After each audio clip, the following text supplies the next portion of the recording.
Salut et bienvenue dans mon garage pour un nouveau tour de je sais pas quoi, des réponses de questions de vendredi. J'espère que tout le monde va bien. Je vais en attendant que les gens débarquent. Je voulais parler de deux trois trucs. Putain, il y en a qui savent toujours pas comment Instagram ça marche. Salut à tout le monde. Faudra qu'on trouve un truc. Faut que je trouve une phrase à dire au début là, un truc genre hey, salut, bienvenue dans mon garage pour un nouveau live. Voilà. Bref. J'espère que tout le monde va bien. Je suis toujours en pleine construction. Il y a Brownie qui vient de choper une souris encore. On va parler un petit peu souris aussi aujourd'hui. Je suis toujours en train de bosser sur le poulailler. Je suis toujours en train de bosser sur le poulailler. J'ai bien avancé. Normalement, on va finir assez rapidement. J'ai tout isolé. Tout est super isolé, genre comme une isolation de maison en fait. Des grosses isolations. J'ai de l'isolant à l'intérieur des portes. On y est presque. Il faut encore que je fasse la grande porte de là où elles vont pondre. Même le sol est isolé. Donc j'ai isolé le sol, les murs, le plafond, toutes les portes, toutes les fenêtres vont être isolées. Voilà, ça va être un super poulailler pour elle passer l'hiver. Et voilà, je suis plutôt content. Il faut que je leur rajoute des perchoirs. Là, j'en ai déjà mis pas mal, mais je vais rajouter des perchoirs. On a déjà un visiteur. Donc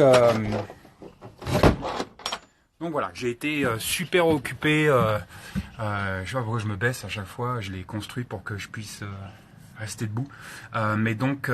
J'y suis presque. Je vais vous tenir au courant. J'ai pris des photos à chaque fois des étapes. J'espère que je vais pouvoir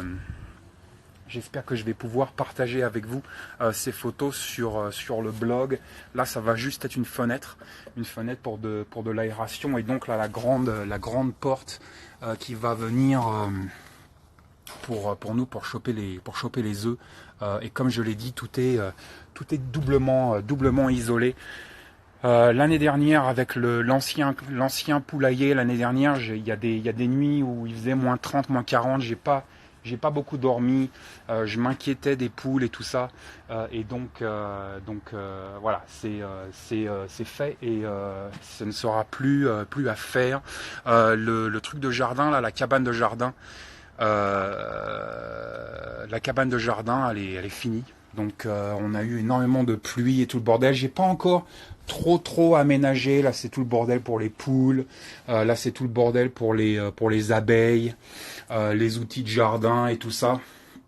On n'a pas encore hyper aménagé, mais ça prend forme. Les abeilles vont bien, donc là on est en train de les nourrir, de les engrossir pour l'hiver. C'est un moment hyper crucial pour nous en apiculture.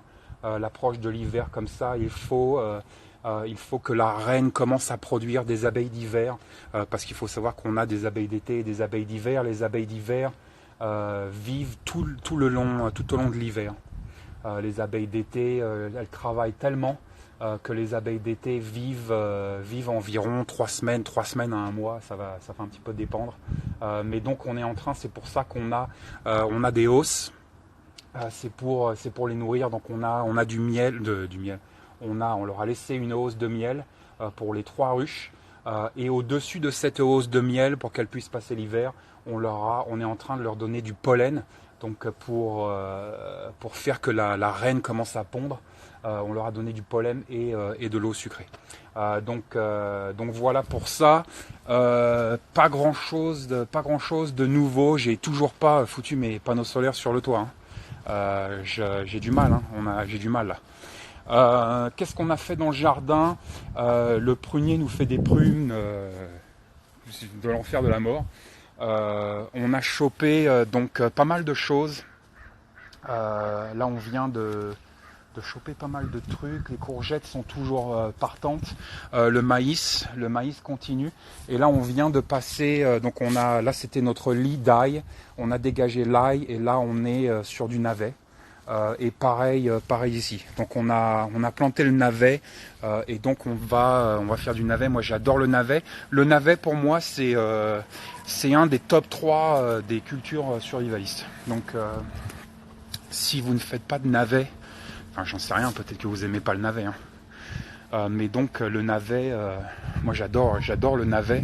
Et donc à l'entrée comme ça de l'automne, on fait du navet. Salut les filles. Là c'est leur endroit préféré en fait durant la journée quand il fait un peu chaud. Cet été il a fait un peu chaud. Elles se mettent ici côté nord et elles adorent. Les cuves d'eau, on en est à donc là c'est en litres, plus de 800 litres pour celle de gauche. Et on en est à 700, un petit peu plus de 700 litres sur la cuve de droite. Donc on est toujours bon, on a passé l'été sans aucun problème et on a pu arroser la totalité de nos plantations dans la serre. On va reparler souris là. On a passé la totalité de nos plantations dans la serre avec de l'eau de pluie. Donc on est hyper content et il nous reste encore 1500 litres là. Donc la serre c'est l'explosion. On fait de la tomate, ça fait je sais pas peut-être depuis fin juin qu'on fait de la tomate à fond. Et là où on a été du super melon, voilà, dans le Montana. Nos amis fermiers nous disent que c'est hyper difficile en fait de faire du melon. Je vous ai reperdu. Donc j'en étais à concombre et melon. Je vais rester dans le garage en fait. Concombre et melon. Et on refera ça l'année prochaine. Donc je sais pas si vous avez... ça a bugué, hein, donc désolé, ça arrive. Hein. Mais je sais pas si vous avez tout vu ou pas. Mais voilà.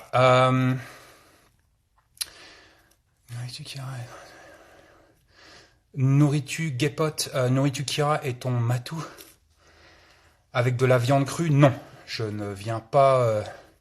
Je ne leur donne pas de la viande crue. Ulrich, bonjour du Vercors, salut le Vercors. Demain, j'inaugure mon poulailler avec 4 poules. Hâte, super, excellent. Les poules, ça reste génial. Donc voilà, je vais prendre vos questions. Ça a un petit peu ramé, ok. Et donc voilà, c'est reparti. Je vais commencer par quelques questions Facebook. Encore énormément de questions cette semaine. Une question de Cyril Levenez. Salut Vol West, merci pour ton travail et tes partages. De rien l'ami. Hop là. Tu as parlé il y a quelques lives du stockage de carburant avec un bidon par mois. Peux-tu nous indiquer si tu privilégies plutôt des bidons en tôle ou plutôt des bidons en plastique? J'ai les deux. Je ne vois pas trop la différence, à part une différence de poids et de durabilité, mais j'ai les deux, donc ça dépend. Si je trouve des bidons qui me plaisent bien en plastique, je vais les acheter. Si je trouve des bidons qui me plaisent bien en métal, c'est ça que je vais acheter. Mais franchement, le plastique fait le boulot, le métal aussi. À vous de voir. Il n'y a pas de différence telle que ce serait que l'un ne marcherait pas. Cadorn CAD, il y a plusieurs, je te vois passer plusieurs fois. Là. Considères-tu opportun d'avoir une pièce sécurisée chez soi dédiée au coffre-fort, coffre d'armes, papier perso? Si oui, avec quels éléments? Ou est-ce qu'une simple chambre parentale te paraît tout aussi efficace? J'avais fait cette vidéo il y a quelques années sur la défense du domicile et je pense que effectivement la chambre parentale, on va appeler ça comme ça, la chambre à coucher principale fait parfaitement l'affaire. À vous de l'aménager intelligemment. Pour moi, intelligemment, c'est d'avoir un téléphone, une lampe torche et un extincteur d'incendie. C'est vraiment le minimum. Et après, effectivement, j'ai un coffre à armes dans ma chambre à coucher, dans mon placard adjoint à ma chambre à coucher. Donc je vous conseille d'avoir tout là. Pourquoi? Tout simplement parce que vu que la nuit on passe énormément de temps dans cette chambre, et qu'on est un petit peu là au plus vulnérable, je pense que c'est important et intéressant et pertinent d'avoir quelques outils avec nous quand on est dans cette chambre à coucher. Et effectivement, cette chambre peut devenir ce que j'appelle l'Alamo, c'est-à-dire que s'il y a un problème, on peut se réfugier dans cette chambre et on va avoir ici l'opportunité d'avoir quelques outils pour pallier à certaines problématiques. Encore une fois, le plus important pour moi, ça va être le téléphone. Donc avoir un téléphone, mais aussi extincteur d'incendie, lampe torche, super important. Grosse lampe torche bien puissante. Là, on est plus du tout sur le DC, on n'est plus du tout sur dans un truc mobile. On est sur un truc statique. Donc, autant prendre une grosse lampe torche qui va faire le boulot et ainsi de suite. Donc, j'espère que ça répond à ta question. Mais effectivement, j'ai tout ça donc dans ma chambre, ce que j'appelle mon Alamo. On va prendre une autre question de solutions et savoir-faire. Salut, est-ce qu'il y a beaucoup ou pas de cambriolage ou d'agression dans ta ville, quelle que soit la réponse, par quoi tu l'expliques? Ça tombe, c'est une question qui tombe bien puisqu'on parlait du Alamo. Alors effectivement, il n'y a pas beaucoup, voire très peu de cambriolage et d'agression dans ma ville. On a les petites agressions. On est une ville on a un collège ici, une université, donc on a toutes les petites bagarres de bars, de muscles à bière en ville comme d'habitude, mais après ça, effectivement, il y a très peu de cambriolage. Comment je l'explique? Il y a plusieurs paramètres ici. Le premier paramètre, c'est que déjà c'est une toute petite ville et que généralement tout le monde se connaît. Tout le monde a été à l'école ensemble. On n'a que un seul lycée ici, etc. Et donc il y a une certaine convivialité, confrérie, je sais pas comment ça s'appelle, mais donc basiquement tout le monde se connaît et donc c'est un peu difficile d'aller cambrioler son voisin quand on a grandi avec ce voisin toute notre vie. L'autre paramètre, c'est le paramètre qui était peut-être un petit peu plus obscur et délicat, mais c'est le paramètre de la religion. C'est-à-dire qu'on est une petite ville rurale, en milieu rural aux États-Unis, et donc on a un taux de christianisme et de catholicisme assez élevé. On a des églises partout, et généralement les gens donc sont je dirais que la majorité de la population est vraiment éduquée d'une certaine manière, et on a ici une homogénéité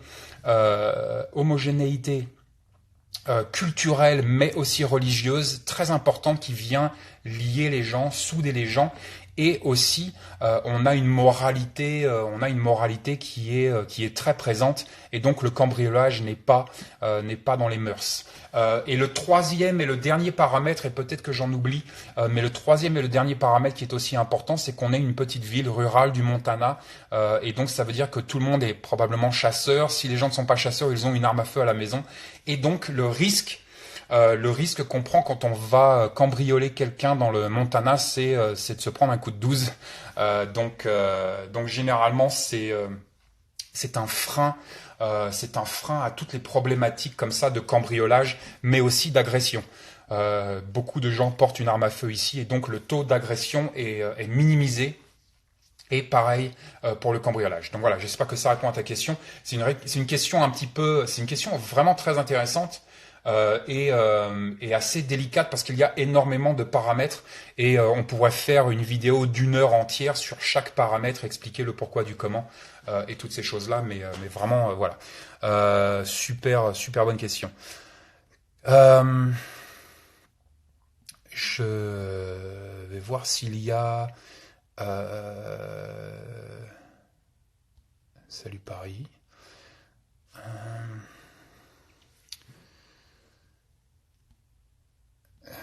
Salut machin.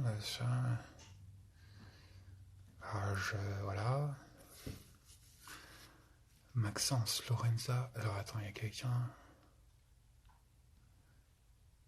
Salut Vol, si tu fermes la serre en automne, tu manges quoi pendant l'hiver? euh, Je sais pas, rien, je mange pas l'hiver. Que tu vas parfois au travail en vélo?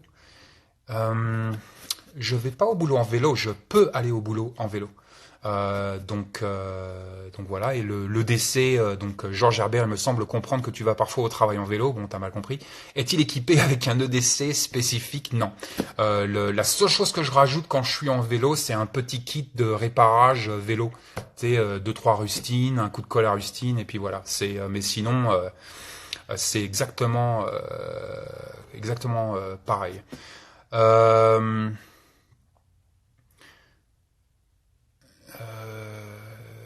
Salut Pierre Fond, je sais pas où c'est. Maxence 747, salut, tu penses quoi des camping-cars pour un véhicule d'évacuation à long terme? J'ai fait tout un article qui s'appelle Le véhicule d'évacuation sur le blog. Allez lire l'article, il y aura toutes les réponses. Voilà. Le Fat Club, fais-tu ta farine? J'ai fait une vidéo sur YouTube il y a des années.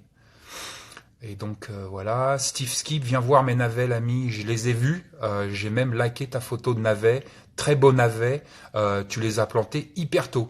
Nous là, les navets, si on les plante trop tôt, il fait trop chaud et les navets ça aime pas le chaud comme ça.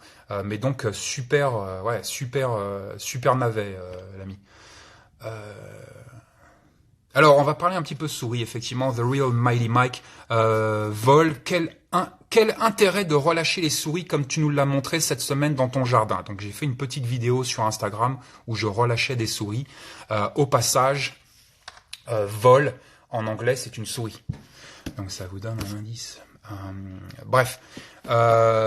Effectivement, quand on a amené le poulailler, on a aussi, et c'est pour ça que j'ai refait le poulailler, on n'a pas calculé les souris. J'aurais dû calculer les souris parce que c'est quelque chose qu'on doit calculer avec les ruches.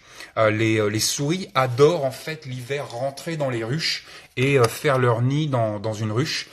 Et donc à l'automne, là, ça va être le cas. On met des gardes à souris en fait sur les entrées de ruches pour que les souris ne puissent pas pénétrer à l'intérieur des ruches et faire leur nid. Et donc j'avais calculé les ruches, mais j'avais pas calculé le poulailler.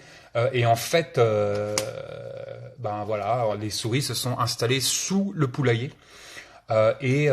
Putain, c'est en 2 mois là, juste en 2 mois cet été, on a des souris partout. Donc les poules mangent les souris.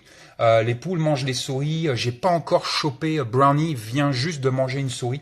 Et je les ai pas encore réussi à les filmer en train de manger les souris. Elles déchiquetent les souris. Euh, c'est plutôt carnivore comme truc. Bon, c'est assez intéressant. Et donc, il y a plusieurs solutions. La solution que tout le monde semble adopter, qui me paraît absolument débile, c'est de tout niquer, de tout tuer. C'est toujours un petit peu la première réaction. C'est comme si le charpentier n'avait qu'un seul outil, c'était un marteau. Tout devient des clous. Quand on a un marteau en poche, tout ressemble à un clou. Et c'est un petit peu pareil avec les humains, avec tout ce qu'on n'aime pas, ça dégage, il faut que ça meure. Du pissenlit à la souris, en passant par je sais pas quoi, faut que ça dégage. Et donc pour moi, c'était pas une option qui m'intéressait. J'ai pas envie d'attraper des souris et de les noyer dans un seau d'eau. C'est pas mon truc. Et donc j'ai fait énormément de recherches sur comment attraper les souris vivantes et les relâcher et ainsi de suite.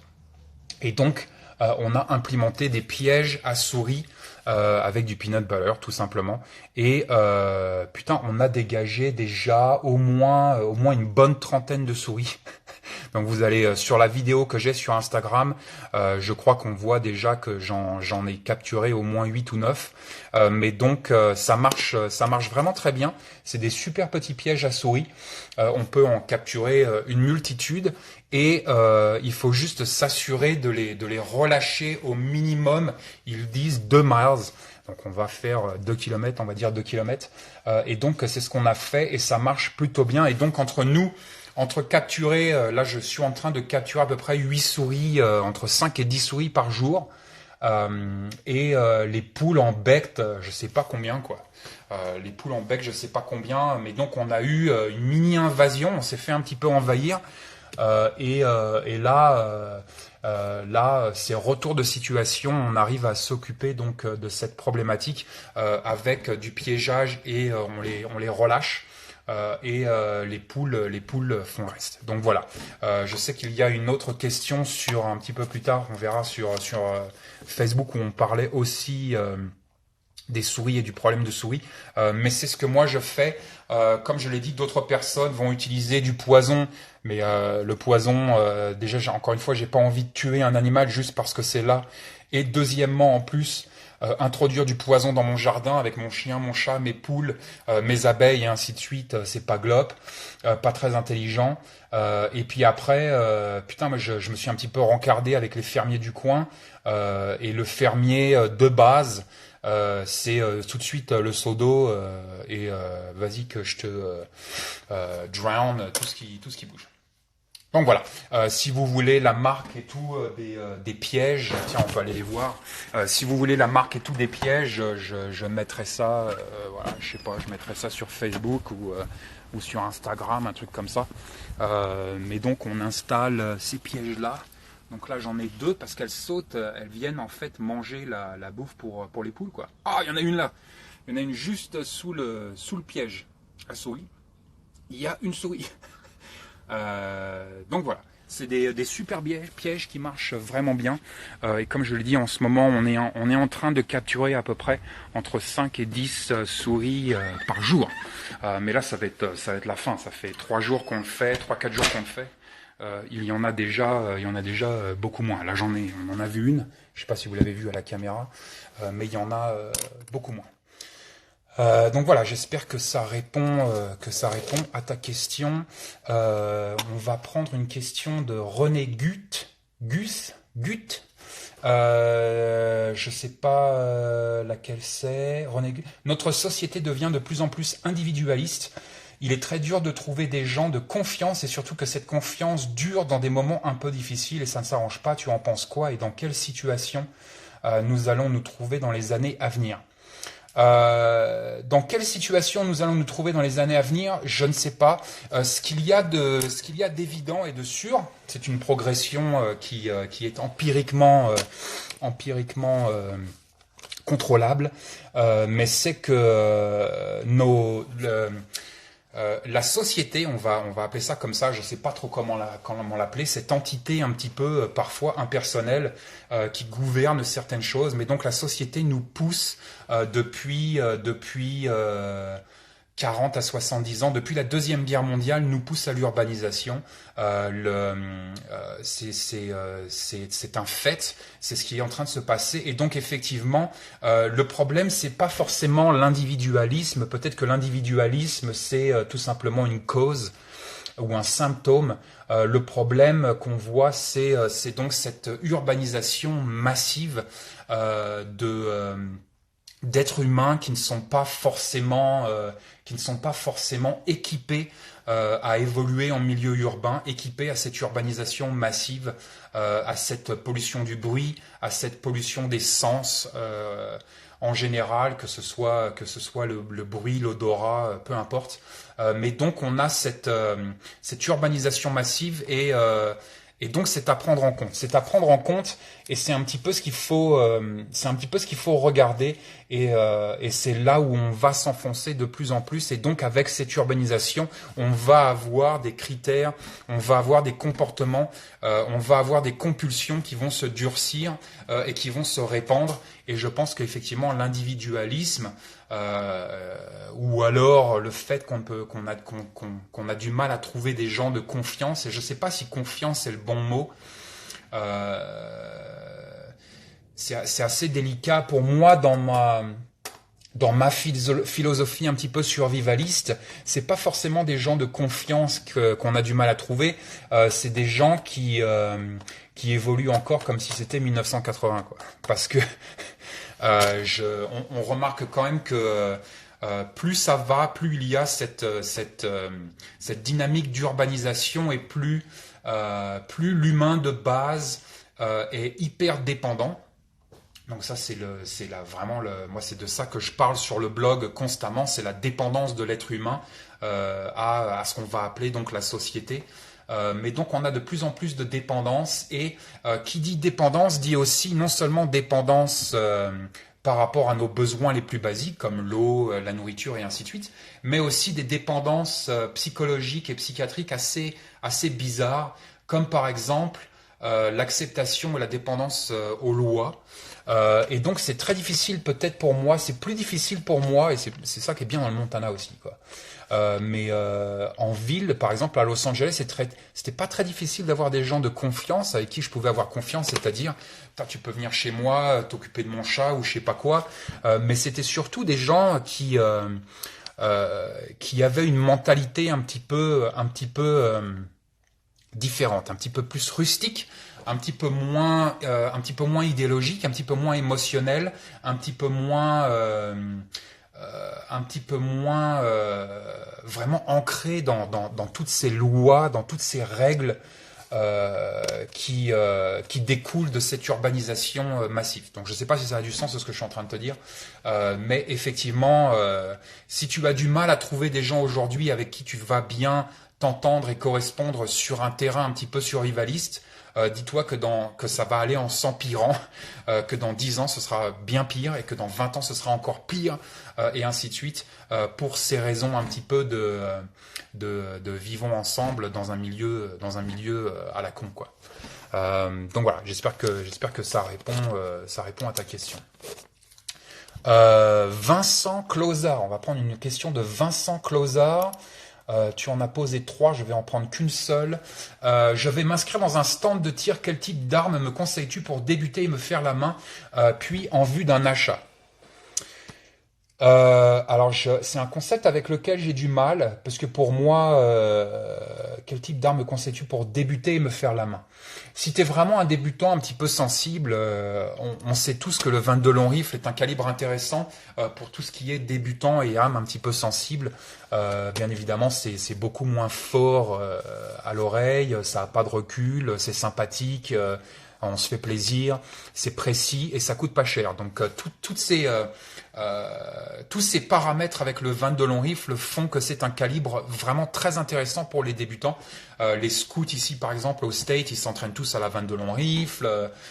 Donc c'est vraiment un calibre super intéressant pour ça. Et c'est vrai que pour se faire la main, c'est vraiment et pour débuter un petit peu dans l'univers du tir, dans l'univers de l'arme à feu, dans l'univers de la poudre, je pense que le 22 long rifle, se baser sur le calibre 22 long rifle, est un bon début. C'est une bonne porte d'entrée. Après ça, personnellement, ça dépend vraiment de l'individu. Il y a des individus, effectivement, il va falloir passer par cette progression plus ou moins longue, plus ou moins lourde, au travers du 22 long rifle, peut-être même pour des enfants encore plus en bas âge, du BB gun, de la carabine à plomb.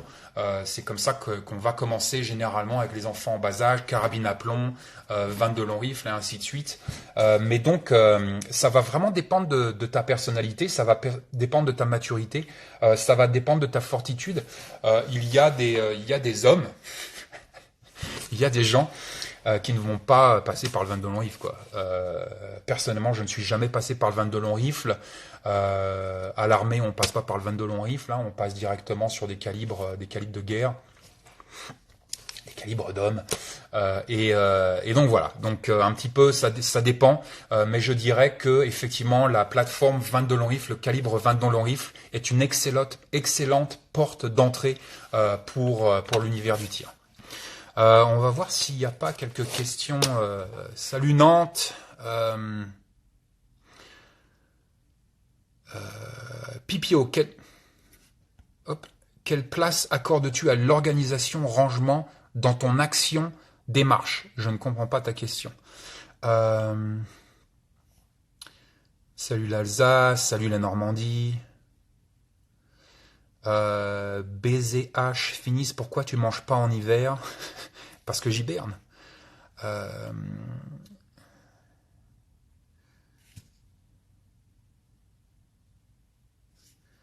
Alors, coach sportif Paris, la question était trop longue et ça a coupé. Euh, Alors, Lacan, non? C'est Lacan? Lacan Fever? Mais tu es un fan de psychologie et de psychanalyse. Si je peux revenir sur les agressions, tu peux. Le port d'armes dans le Montana a tué des groupes anti-armes, etc., comme il se montre après chaque attentat ou tuerie partout dans le monde, pose-t-il problème? Alors, effectivement, ce qu'il faut savoir, de l'extérieur, on a l'impression que tout le monde aux États-Unis porte une arme, que tout le monde est pro-arme, que tout le monde est débile, que tout le monde est gros, que tout le monde est raciste, que tout le monde est ceci, que tout le monde est cela. C'est partout dans le même pays, voilà. Mais en fait, la réalité sur le terrain est totalement différente, c'est-à-dire que, et j'avais fait un article sur le blog sur le sujet avec tous les chiffres et les pourcentages et les bordels et les statistiques.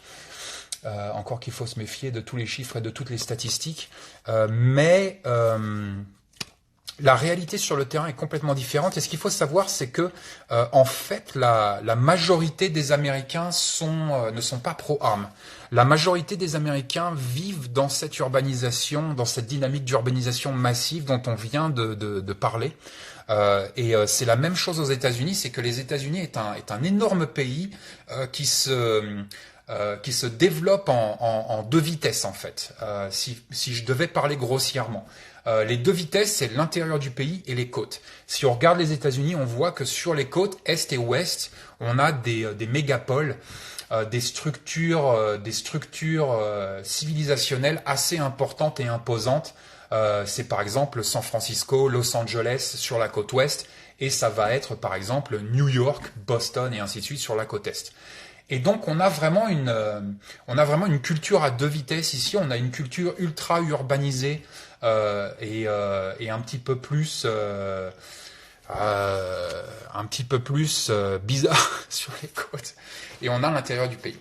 Ce qu'il faut savoir, c'est que la majorité des Américains ne sont pas pro-armes. La majorité des Américains ne possèdent pas d'armes à feu et la majorité des Américains ne sont pas pour que leurs voisins possèdent une arme à feu. Et c'est exactement pareil dans ma petite ville du Montana, encore que c'est beaucoup plus dur d'évoluer pour eux ici, puisque nous sommes sur un contexte rural et sur un contexte où la chasse est extrêmement présente, économiquement parlant, mais aussi culturellement parlant. Et donc le combat anti-armes est beaucoup plus lent et difficile dans un État comme le Montana, mais il existe. Donc est-ce que c'est un problème? Instinctivement parlant, philosophiquement parlant, pour moi, oui, c'est un problème, parce qu'on essaye de restreindre mes libertés, notamment la liberté de mettre à manger sur la table, puisqu'il faut rappeler quand même que l'arme à feu est aussi un outil qui peut mettre à manger sur la table, et pour moi, la résilience alimentaire et économique, puisque les deux vont ensemble, est extrêmement importante et un pilier de mon indépendance, de ma résilience et de mon autonomie. Et donc de m'enlever cet outil m'enlève une possibilité de résilience et de résistance économique et alimentaire qui est très importante pour moi. Et deuxièmement, cette interdiction viendrait contredire ma philosophie de vie qui inclut aussi le fait de pouvoir me défendre et défendre mes proches physiquement. C'est-à-dire d'avoir les moyens de contrecarrer une action déterminée, instantanée, immédiate et destructive sur ma personne, physique, mentale, psychologique, et sur un de mes proches, par exemple mon épouse. Donc rien que pour ces deux univers-là, c'est-à-dire l'univers de la résilience économique et alimentaire et l'univers de ma résilience, de la résilience de ma conscience, j'ai un énorme problème avec ça, j'ai un gros problème avec ça et je le combattrai toute ma vie. Comment le combattre? Tout simplement en achetant des armes et en s'inscrivant au club de tir, en participant activement à cette culture de l'arme à feu, parce que c'est une culture. Et cette culture passe, par exemple, et c'est un petit peu le travail aussi que je fais sur Instagram, cette culture passe aussi par la prise en photo d'outils sympathiques, d'armes à feu et ainsi de suite, et de pouvoir avoir un dialogue sain, cohérent, raisonnable et intelligent sur la place de l'arme à feu dans notre évolution, dans l'évolution de l'homme, mais aussi dans notre évolution psychologique, psychique, dans notre évolution émotionnelle et bien évidemment dans notre évolution autonomiste. Donc tous ces sujets sont hyper importants pour moi, me tiennent réellement à cœur et effectivement on est ici dans un combat et ça fait 8 ans que je le répète, nous sommes en guerre et il faut choisir son camp. Et comment on choisit son camp? On choisit son camp par acheter une arme à feu légalement et s'inscrire à un stand de tir et participer à la culture de l'arme à feu. On peut aussi acheter une arme à feu, s'inscrire à un stand de tir et participer à la culture de la chasse, si elle est éthiquement pratiquée. Donc voilà un petit peu là où j'en suis par rapport à ça. Mais effectivement, on a une guerre ici, on a une guerre plutôt chaude, et donc voilà, on est sur le champ de bataille, on est sur le terrain de guerre, et c'est un terrain idéologique et culturel assez important aujourd'hui. Et il faut se battre, sinon nous allons perdre ces droits-là, nous allons perdre donc cette possibilité d'atteindre une certaine résilience, qu'elle soit de notre conscience ou une résilience alimentaire et économique. Donc voilà, j'espère que ça répond à ta question. Je vais passer sur une question Facebook là. J'ai dû zapper, non, j'ai pas dû zapper. Remaz. Salut de Corrèze, salut la Corrèze. Question sûrement inutile, mais que l'on m'a déjà posée. J'aimerais avoir ton avis entre un 357 mag et un 44 mag dans le cadre d'un couple revolver carabine à levier de sous-garde. Tu t'orienterais plutôt vers lequel de ces calibres? Merci pour tes vidéos, stay safe. De rien, Rem. Personnellement, non, je vais pas te répondre personnellement. Je m'oriente, comme d'habitude, sur le calibre qui va être le plus répandu dans mon environnement immédiat. Alors, je sais pas pour toi où tu es. Je sais pas si tu es en Corse, je sais pas si tu es en Belgique, je sais pas si tu es en Angleterre, je sais pas si tu es en Russie, je sais pas si tu es au Chili, je sais pas si tu es au Canada, je sais pas où tu es. Mais donc regarde le calibre qui est le plus populaire, c'est-à-dire que tu vas dans une armurerie et tu regardes sur les étagères des munitions et tu vois s'il y a 5000 boîtes de 357 Magnum et 2 boîtes de 44 Mag, prends une 357 Magnum. Donc c'est toujours la même chose, ça fait 8 ans que je le dis, mais basez-vous sur ce qu'il y a de plus répandu et populaire dans votre environnement immédiat. Donc pour moi personnellement, dans mon environnement immédiat, dans le Montana aux États-Unis, c'est le 357 Magnum qui l'emporte, même s'il y a énormément de 44 Mag. Mais personnellement, je suis sur du 357 Magnum parce que j'ai 2 revolvers et mes 2 revolvers sont en 357 Mag. Donc 357 Mag accepte le 38 spécial. Tout comme le 44 Mag accepte le 44 spécial, et donc on va pouvoir tirer ces 2 calibres, et donc pour moi personnellement je suis sur du 357 Mag, mais encore une fois ça dépend de votre environnement immédiat, ça ne dépend pas du mien. Aurélien Humbert du Val d'Oise. Salut le Val d'Oise. Une personne qui s'est préparée sur ses fonds d'urgence car hors argent, lui conseillerais-tu d'avoir par exemple une autre monnaie en cash comme le dollar? J'ai beaucoup réfléchi à cela ici. Effondrement de l'euro, on a le dollar en backup. Ou est-il tout simplement plus judicieux d'acheter de l'or et de l'argent? J'aimerais bien connaître ton avis à cela. En parlant de l'or, je ne suis pas expert, mais le cours semble avoir baissé depuis quelques semaines. Il est peut-être blablabla. On s'en branle du cours. C'est quand tu as l'argent, tu l'achètes. Encore une fois, ce n'est pas un investissement. Donc, effectivement, avoir du cash dans une autre monnaie peut être intéressant, peut-être pas dans le cadre d'un effondrement. Parce que s'il y a par exemple l'effondrement de l'euro, pour moi le terme effondrement est assez sévère. Et donc s'il y a effondrement de l'euro, je sais pas ce que tu vas foutre avec des dollars, tu vois. Ça peut marcher, il peut y avoir effectivement j'en sais rien moi, le charcutier du coin, tu vois, tout s'effondre et le charcutier du coin veut te vendre un lapin sous la table et tu vas lui dire ah putain j'ai des dollars, et il va dire ah ouais ok super, j'en sais rien. Maintenant je pense que l'or et l'argent et les commodités, donc on en a déjà parlé, sucre, piles, alcool, cigarettes et tout le bordel, feront probablement mieux le travail qu'une monnaie externe au pays. Feront probablement mieux le travail pour ta survie et pour ta résilience.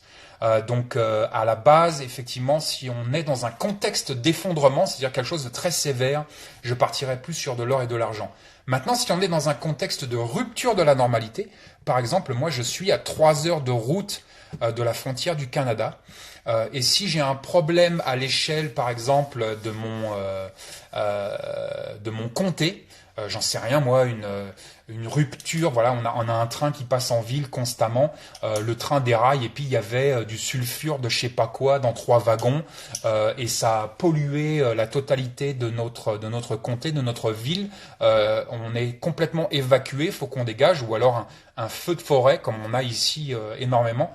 On doit dégager. Peut-être que effectivement là, ce serait intéressant pour moi si je dois par exemple, si une de mes routes d'évacuation est sur le nord, avoir des dollars canadiens avec moi peut être extrêmement intéressant parce que je peux passer la frontière et effectivement tout de suite là on a toujours une normalité, on aurait toujours une normalité au Canada et donc je pourrais tout simplement acheter à manger, mettre de l'essence dans la bagnole et tout le bordel avec du dollar canadien. Ça peut être le cas pour toi si par exemple j'habitais en bordure de la Suisse, j'aurais des francs suisses. Si j'habitais dans les Pyrénées et que j'étais en bordure de l'Espagne, ils sont sur quoi l'Espagne? Ils sont sur de l'euro l'Espagne? Putain, mais ça fait longtemps que je suis parti.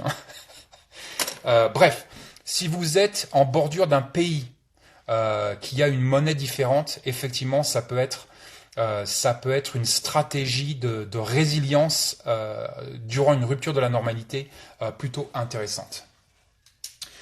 Je vais voir s'il n'y a pas d'autres questions. Hop, sur Instagram. Putain, j'ai raté plein de trucs. Je suis désolé, les gars.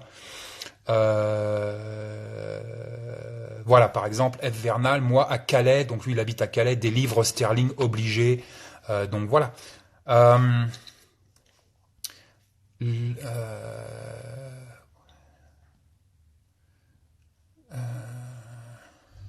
Alors, est-ce qu'il y a des questions?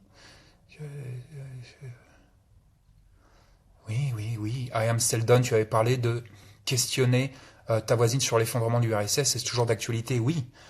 Un live, oui. Une vidéo, oui. Comme celle que tu as faite sur le vétéran de la guerre du Vietnam. Oui, c'est toujours d'actualité. Vous êtes pressés, les mecs. Elle part aujourd'hui en Russie pour 15 jours. Donc quand elle revient, on va faire ça. Un désert Eagle. Oh non, mais achetez pas ça, les gars, c'est de la merde. Bon. Il y a beaucoup de... Ah oui, effectivement. Ce que j'ai oublié de préciser avec le calibre. 357 mag ou 44 mag, pour vous en France, vu que vous êtes sur des législations un peu louches et tordues et bizarres et chiantes et lourdes, il faut prendre en compte pour nous c'est pas le cas, parce que pour nous un calibre c'est un calibre, mais vous avez les calibres de chasse qui sont donc beaucoup moins régulés. Donc effectivement, si le 44 mag est un calibre de chasse et qu'il ne vous faut pas un certain permis, papier, détention, je sais pas quoi pour acheter du 44 mag, peut-être que c'est la mieux et une meilleure solution que le 357 mag. Donc à vous de voir, voilà, à vous de voir.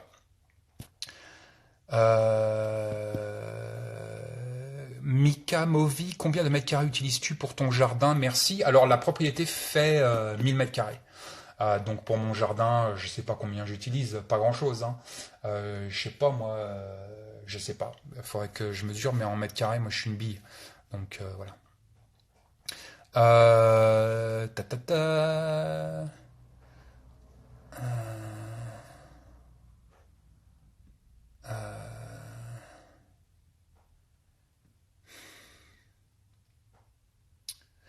Alors, Gonzagder.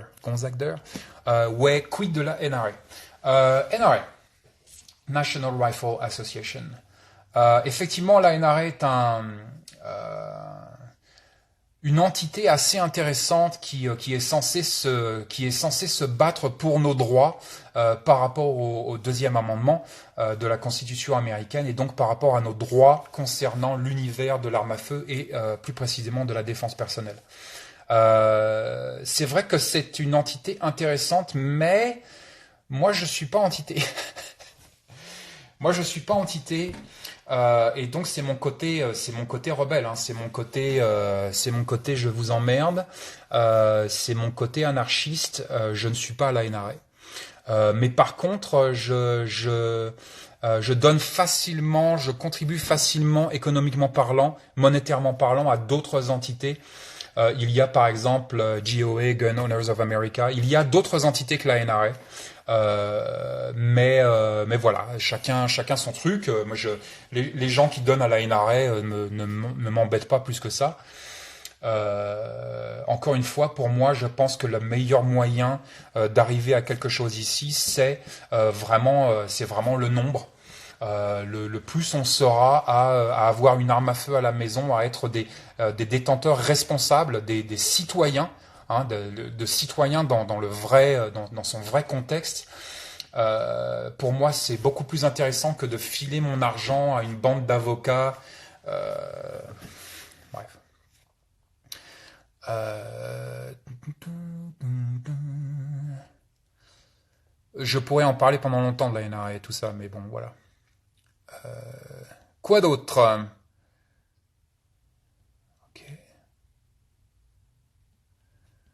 Euh, alors, Oh, The Hunted 666. Les noms, les mecs. Que penses-tu de l'intégration d'une imprimante 3D dans un système d'indépendance et d'autonomie? J'en pense que si ça met à manger sur ta table, pourquoi pas. C'est comme ça que moi je pense. Il y a des priorités dans la vie. On a tendance à oublier ces priorités. C'est un toit et mettre à manger sur la table. Donc si ton imprimante 3D ne t'offre pas un toit, c'est-à-dire payer un loyer par exemple, et ne met pas à manger sur ta table, je m'en branle un peu. Maintenant, toi, si c'est juste pour faire des trucs délire, des figurines pour jouer à Donjons et Dragons le week-end avec tes copains, je m'en branle complètement. Maintenant, si effectivement ça fait partie un petit peu de ton métier, que j'en sais rien, moi t'as une boutique Etsy, que tu fais des conneries en 3D, machin et tout, et que ça rentre de l'argent et que tu mets à manger sur la table, alors effectivement, pourquoi pas.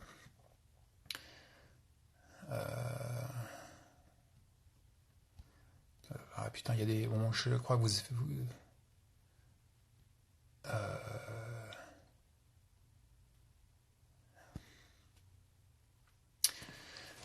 très bonne question, Pipio. Quel signe extérieur suspect chez un individu t'alarme, ou du moins accroisse ta vigilance? Attitude, manière de se mouvoir, main dissimulée. Excellente question. Là, on part sur donc une thématique de sécurité personnelle. Encore une fois, la défense personnelle est un sujet séparé. Donc là, on parle de sécurité personnelle. Euh, déjà, tout ce qui est en dehors de l'ordinaire, c'est-à-dire que si c'est l'été et que tu as un gros pull, déjà je me méfie. Si c'est l'hiver et que tu es en t-shirt, je me méfie. Si tu gueules et que tu parles tout seul, je me méfie, et ainsi de suite. Tous ceux qui ont vécu, qui ont grandi comme moi en milieu urbain et périurbain, reconnaîtront les athlètes. Euh, donc toutes ces choses-là, bien évidemment, après ça dépend vraiment si on est dans un cercle d'intimité réduit ou pas. C'est-à-dire que si cette personne est de l'autre côté de la rue, par exemple, marche sur le trottoir d'en face, je vais beaucoup moins me préoccuper de ces signes-là. Si la même personne est de mon côté et qu'on va se croiser ou qu'on va être dans une situation peut-être un petit peu plus intime, comme par exemple, j'en sais rien moi, un ascenseur et ainsi de suite, là tout change pour moi. Et effectivement, je vais commencer. Il y a un programme qui est que la police utilise et ça va être de regarder l'individu au travers de plusieurs filtres. Le premier filtre va être l'attitude générale. Et c'est ce qu'on va généralement voir en premier. Bien évidemment, comme on le sait tous, il y a énormément d'indices corporels que notre corps enregistre et on traite l'information à une multitude de niveaux ici, mais donc l'information va être traitée très rapidement et probablement d'une manière inconsciente, mais donc l'attitude générale devrait être prise en compte en premier, et après je crois que les flics se penchent sur, donc on focalise le regard après sur la partie de la ceinture. Tout simplement, effectivement, pour voir les mains, où sont les mains, et voir s'il y a peut-être un outil dissimulé ou pas, un couteau qui dépasse, la crosse d'un flingue qui dépasse, et ainsi de suite. Et après, cet angle de vision va s'élargir, et on va essayer ici de regarder et de voir l'environnement immédiat pour voir si cette personne pourrait avoir accès à un outil dangereux dans son environnement immédiat, c'est-à-dire que parfois, main cachée, main armée est toujours valable, mais parfois, main non cachée peut aussi devenir armée très très vite. Si par exemple je suis à un bar et qu'il y a un gros cendrier, qu'il y a un gros cendrier en métal sur le bar, même si la personne a ses deux mains sur le bar comme ça et que le cendrier est là juste en face d'elle, les mains ne sont pas cachées et donc ne sont pas armées, mais tout ce que j'ai à faire c'est ça, attraper le cendrier, et là il y a main armée. Donc c'est très important je pense, effectivement de se concentrer sur la possibilité d'armement. C'est quelque chose qu'on oublie assez régulièrement, c'est-à-dire que on regarde un individu. Peut-être que sur les codes Cooper, on passe en jaune ou orange ici. On va regarder l'individu, on va regarder ses mains, et si on ne voit pas d'outils à la ceinture ou dans les mains, on va se dire, on va relâcher un petit peu notre tension, notre attention.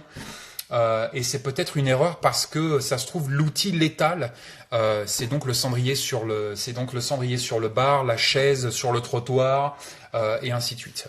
Donc à voir, mais effectivement une question très intéressante. Ce qui m'alarme personnellement, c'est moi je fais très confiance à mon instinct. Je suis très basé sur mon instinct, et je ne prends plus le risque de tester la validité de mon instinct. Donc si j'ai un doute, un gourguillement dans l'estomac, si j'ai un doute, je change de trottoir. C'est aussi simple que ça. Je ne prends plus le risque.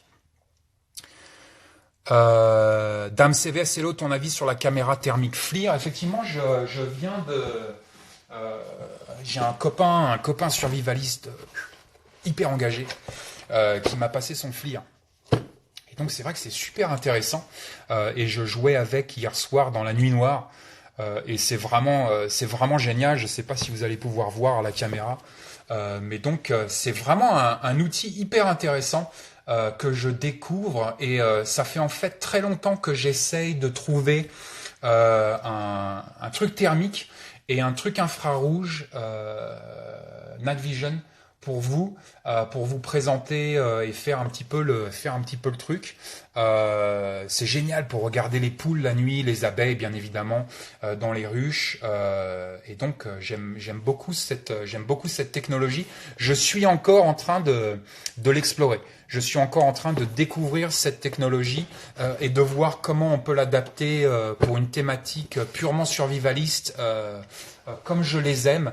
C'est-à-dire un outil qui marche sur du AA, et tout le bordel. Moi, je veux le truc survivaliste par excellence, et donc je suis encore en train de travailler là-dessus. Je vous tiendrai au courant. Je suis en train de tester quelques outils. J'ai un autre. Je suis en train de tester aussi du Night Vision. Donc vision nocturne et tout le bordel. Je vous tiendrai au courant. Pour le moment, je n'ai pas trouvé le truc survivaliste par excellence, à moins que ce soit PVS 14 à 3000 balles, quoi. Mais moi, je peux pas à 3000 balles. Et j'imagine que vous non plus. Donc, je continue mes recherches pour voir un petit peu ce qui peut se développer. Mais effectivement, FLIR, là, c'est vraiment bien. C'est vraiment bien. Je vais prendre Olivier Son. Putain, c'est presque la fin là, je le sens. Olivier Son, bonjour Vol-Ouest de Normandie, salut la Normandie.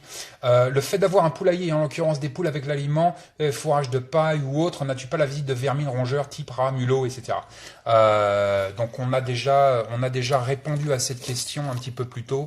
Raphaël Kellar, salut Vol, d'après toi, quelle est la meilleure solution pour jongler entre l'égalité et la loi en France par rapport au droit et culture détention armes et production d'énergie?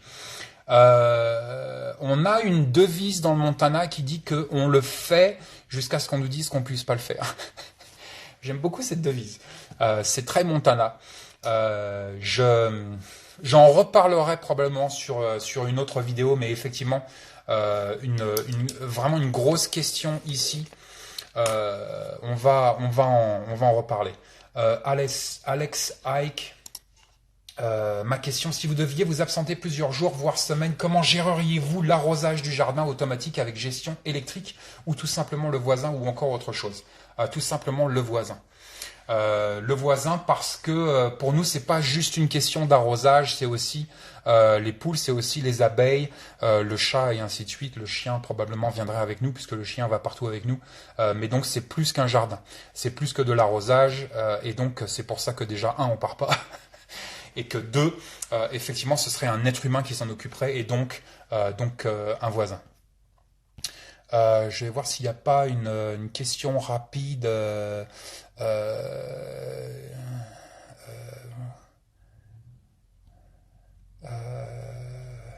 Et ouais, Fleur Scout, 600 euros, ça calme, hein. Bref, on va en reparler de tout ça.